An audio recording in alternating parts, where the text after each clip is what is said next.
और skill India Hindustan के कोटि कोटि नौजवानों को स्किल हुनर सीखे, उसके लिए पूरे देश में जान और घिसी पिटी व्यवस्थाओं से नहीं, उनको वो स्किल मिले जो उन्हें आधुनिक भारत बनाने में काम आए। वो दुनिया के किसी भी देश में जाएं तो उनके हुनर की सराहना हो। और हम दो प्रकार के विकास को लेकर के चलना चाहते हैं। हम ऐसे नौजवानों को भी तैयार करना चाहता हूं जो जॉब क्रिएटर हो, और जो जॉब क्रिएट करने का सामर्थ्य नहीं रखते, संजोग नहीं है, वे विश्व के किसी भी कोने में जाकर के आंख में आंख मिला करके अपने बाहुबल के द्वारा, अपने उंगलियों के हुनर के द्वारा, अपने कौशल्य के द्वारा विश्व का हृदय जीत सके, ऐसे नौजवानों का सामर्थ्य हम तैयार करना चाहते हैं। भाइयों बहनों, स्किल डेवलपमेंट को बहुत तेजी से आगे बढ़ाने का संकल्प लेकर मैं करना चाहता हूं। भाइयों बहनों, विश्व बदल चुका है।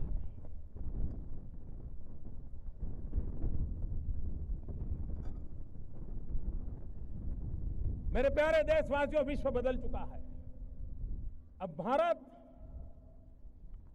अलग थलग अकेला या प्रधानमंत्री जन धन योजना, इस प्रधानमंत्री जन धन योजना के माध्यम से हम देश के गरीब से गरीब लोगों को बैंक अकाउंट की सुविधा से जोड़ना चाहते हैं। आज करोड़ों करोड़ों परिवार हैं जिसके पास मोबाइल फोन तो है लेकिन बैंक अकाउंट नहीं है। यह स्थिति हमें बदलनी है। देश की आर्थिक संसाधन गरीब के काम आए, इसकी शुरुआत यहीं से होती है। यही तो है जो खिड़की खोलता है।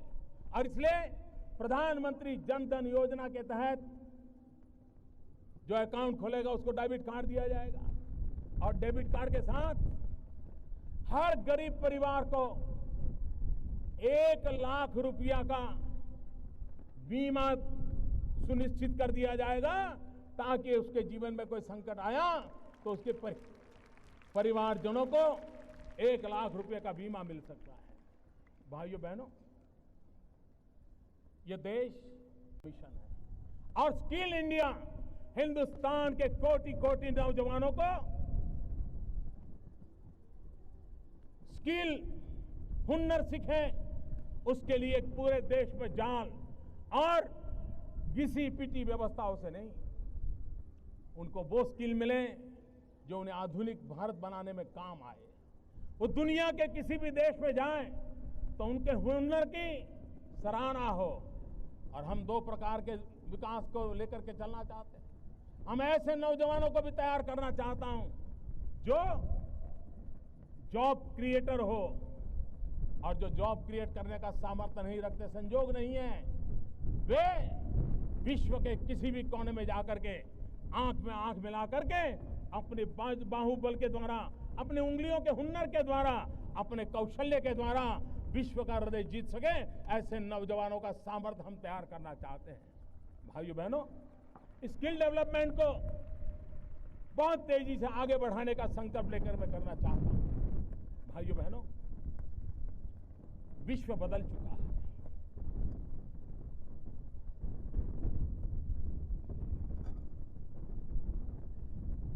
मेरे प्यारे देशवासियों, विश्व बदल चुका है।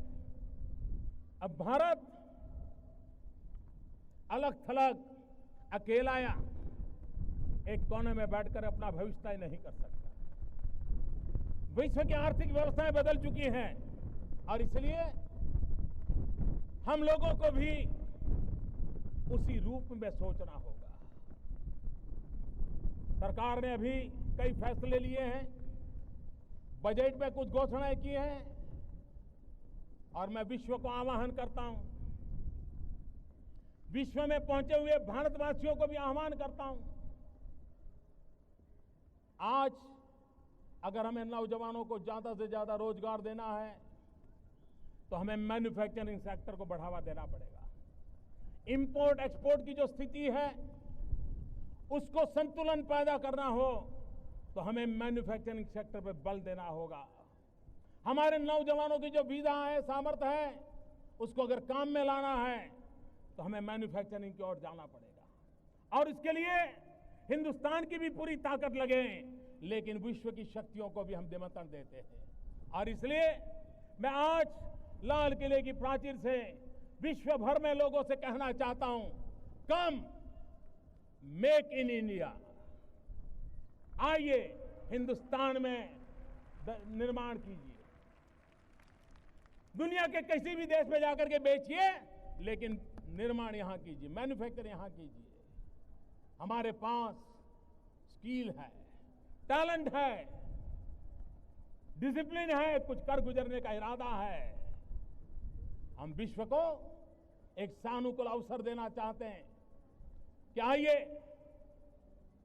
कम मेक इन इंडिया, और हम विश्व को कहें इलेक्ट्रिकल से लेकर के इलेक्ट्रॉनिक तक come make in India, chemicals के लेकर के फार्मास्यूटिकल तक come make in India, automobile से लेकर के एग्रो वैल्यू एडिशन तक come make in India, paper हो या plastic come make in India, some satellite हो या submarine come make in India.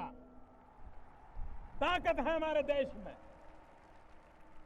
आइए मैं निमंत्रण देता हूं। और भाइयों बहनों, मैं देश के नौजवानों को भी एक आह्वान करना चाहता हूं, विशेष करके उद्योग क्षेत्र में लगे हुए छोटे छोटे लोगों को आह्वान करना चाहता हूं। मैं देश के टेक्निकल एजुकेशन से जुड़े हुए नौजवानों को आह्वान करना चाहता हूं। जैसे मैं विश्व को कहता हूं मेक इन इंडिया, मैं देश के नौजवानों को कहता हूं, हमारा सपना होना चाहिए कि दुनिया के हर मिशन है और स्किल इंडिया हिंदुस्तान के कोटि कोटि नौजवानों को स्किल हुनर सीखें, उसके लिए पूरे देश में जान और घिसी पिटी व्यवस्थाओं से नहीं, उनको वो स्किल मिले जो उन्हें आधुनिक भारत बनाने में काम आए। वो दुनिया के किसी भी देश में जाएं तो उनके हुनर की सराहना हो। और हम दो प्रकार के विकास को लेकर के चलना चाहते हैं। हम ऐसे नौजवानों को भी तैयार करना चाहता हूं जो जॉब क्रिएटर हो, और जो जॉब क्रिएट करने का सामर्थ्य नहीं रखते, संजोग नहीं है, वे विश्व के किसी भी कोने में जाकर के आंख में आंख मिला करके अपने बाहुबल के द्वारा, अपने उंगलियों के हुनर के द्वारा, अपने कौशल्य के द्वारा विश्व का हृदय जीत सके, ऐसे नौजवानों का सामर्थ्य हम तैयार करना चाहते हैं।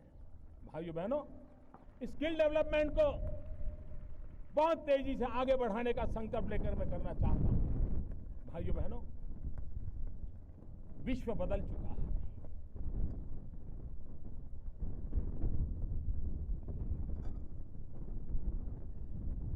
मेरे प्यारे देशवासियों, विश्व बदल चुका है। अब भारत अलग थलग अकेला या एक कोने में बैठकर अपना भविष्य तय नहीं कर सकता। विश्व की आर्थिक व्यवस्थाएं बदल चुकी हैं और इसलिए हम लोगों को भी उसी रूप में सोचना होगा। सरकार ने अभी कई फैसले लिए हैं, बजट में कुछ घोषणाएं की हैं, और मैं विश्व को आह्वान करता हूं, विश्व में पहुंचे हुए भारतवासियों को भी आह्वान करता हूं, आज अगर हमें नौजवानों को ज्यादा से ज्यादा रोजगार देना है तो हमें मैन्युफैक्चरिंग सेक्टर को बढ़ावा देना पड़ेगा। इंपोर्ट एक्सपोर्ट की जो स्थिति है उसको संतुलन पैदा करना हो तो हमें मैन्युफैक्चरिंग सेक्टर पे बल देना होगा। हमारे नौजवानों की जो विधा है, सामर्थ्य है, उसको अगर काम में लाना है तो हमें मैन्युफैक्चरिंग की ओर जाना पड़ेगा। और इसके लिए हिंदुस्तान की भी पूरी ताकत लगे, लेकिन विश्व की शक्तियों को भी हम निमंत्रण देते हैं। और इसलिए मैं आज लाल किले की प्राचीर से विश्व भर में लोगों से कहना चाहता हूं, कम मेक इन इंडिया, आइए हिंदुस्तान में निर्माण कीजिए। दुनिया के किसी भी देश में जाकर के बेचिए, लेकिन निर्माण यहां कीजिए, मैन्युफैक्चर यहां कीजिए। हमारे पास स्किल है, टैलेंट है, डिसिप्लिन है, कुछ कर गुजरने का इरादा है। हम विश्व को एक सानुकूल अवसर देना चाहते हैं कि आइए कम मेक इन इंडिया, और हम विश्व को कहें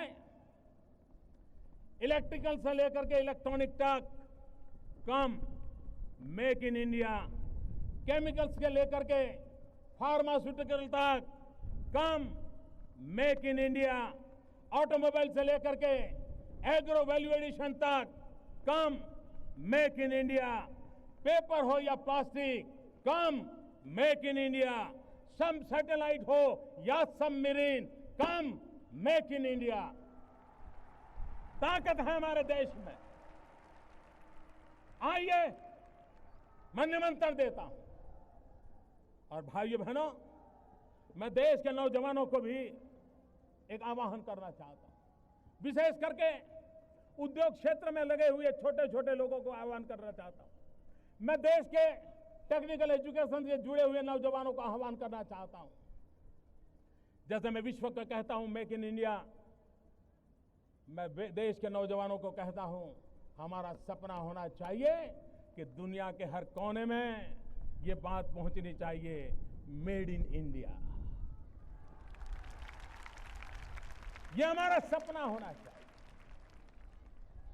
क्या मेरे देश के नौजवान देश सेवा करने के लिए सिर्फ भगत सिंह की तरह फांसी पर ही लटकना अनिवार्य है?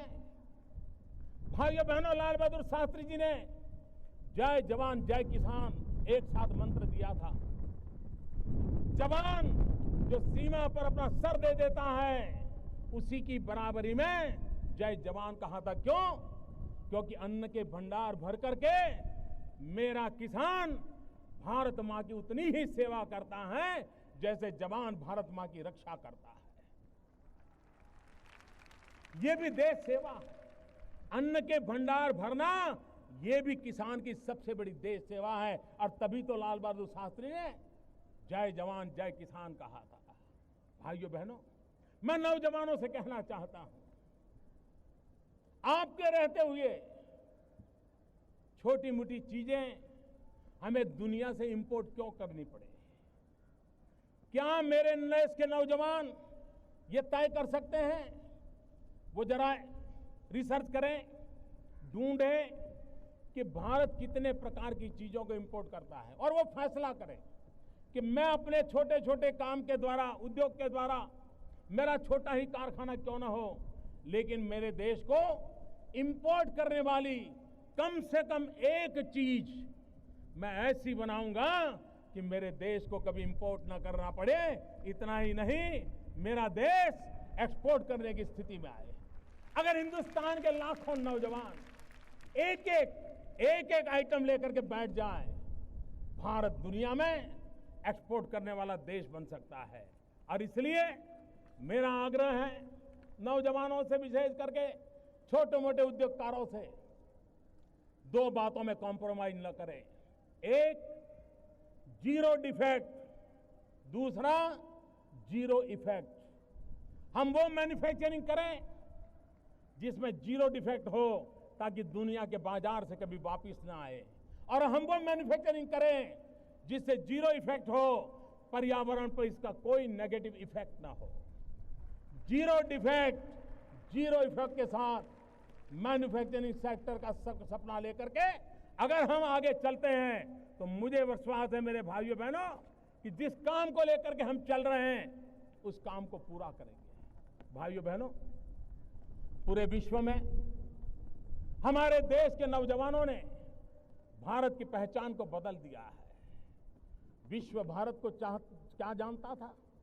ज्यादा नहीं, अभी 25-30 साल पहले तक दुनिया के कई कोने से ऐसे थे जो हिंदुस्तान के लिए यही सोचते थे, तो ये तो सपेरों का देश है, ये सांप का खेल करने वाला देश है, काले जादू वाला देश है। भारत की सच्ची पहचान दुनिया तक पहुंची नहीं थी। लेकिन भाइयों बहनों, हमारे 20, 22, 24 साल के नौजवान जो कंप्यूटर पर उंगलियां घुमाते घुमाते दुनिया को चकित कर दिया। विश्व में भारत की एक नई पहचान बनाने का रास्ता हमारे आईटी प्रोफेशन के नौजवानों ने कर दिया। अगर ये ताकत हमारे देश में है, क्या देश के लिए हम कुछ सोच सकते हैं? और इसलिए हमारा सपना है डिजिटल इंडिया। जब मैं डिजिटल इंडिया कहता हूं तब ये बड़े लोगों की बात नहीं है, एक गरीब के लिए है। अगर ब्रॉडबैंड कनेक्टिविटी से हिंदुस्तान के गांव जुड़ते हैं और गांव के आखिरी छोर की स्कूल में अगर हम लॉन्ग डिस्टेंस एजुकेशन दे सकते हैं, आप कल्पना कर सकते हैं कि हमारे उन गांव के बच्चों को कितनी अच्छी शिक्षा मिलेगी। जहां डॉक्टर नहीं पहुंच पाते, अगर हम टेली मेडिसिन का नेटवर्क खड़ा करें तो वहां पर बैठे हुए गरीब व्यक्ति को भी किस प्रकार की दवाई की दिशा में जाना, उसका स्पष्ट मार्गदर्शन मिल सकता है। सामान्य मानवी की रोजमर्रा की चीजें आपके हाथ में मोबाइल फोन है। हिंदुस्तान के नागरिकों के पास बहुत बड़ी तादाद में मोबाइल कनेक्टिविटी है, लेकिन क्या ये मोबाइल गवर्नेंस की तरफ हम जा सकते हैं? अपने मोबाइल से वो बैंक अकाउंट ऑपरेट करे, गरीब आदमी वो सरकार से अपनी चीजें मांग सके, वो अपनी अर्जी पेश करे, अपना सारा कारोबार अपने चलते चलते मोबाइल गवर्नेंस के द्वारा कर सके। और ये अगर करना है तो हमें डिजिटल इंडिया की ओर जाना है। और डिजिटल इंडिया की तरफ जाना है तो इसके साथ हमारा ये भी सपना है कि हम आज बहुत बड़ी मात्रा में विदेशों से इलेक्ट्रॉनिक गुड इंपोर्ट करते हैं। आपको हैरानी होगी भाइयों बहनों, ये टीवी, ये मोबाइल फोन, ये आईपैड, ये जो इलेक्ट्रॉनिक गुड हम लाते हैं, देश के लिए पेट्रोलियम पैदाशों को लाना अनिवार्य है। डीजल और पेट्रोल लाते हैं, तेल लाते हैं, उसके बाद दूसरे नंबर पर हमारा इलेक्ट्रॉनिक गुड इंपोर्ट पर खड़ा हुआ है। अगर हम डिजिटल इंडिया का सपना लेकर के इलेक्ट्रॉनिक गुड के मैन्युफैक्चरिंग के लिए चल पड़े और हम कम से कम स्वनिर्भर बन जाए तो देश की तिजोरी को कितना बड़ा लाभ हो सकता है। और इसलिए हम इस डिजिटल इंडिया को लेकर के जब आगे चलना चाहते हैं तब e governance, easy governance, effective governance है और इकोनॉमिकल गवर्नेंस है। ई गवर्नेंस के माध्यम से गुड गवर्नेंस की ओर जाने का रास्ता है।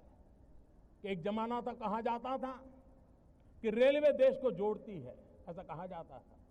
मैं कहता हूं आज आईटी देश के जन जन को जोड़ने का ताकत रखती है।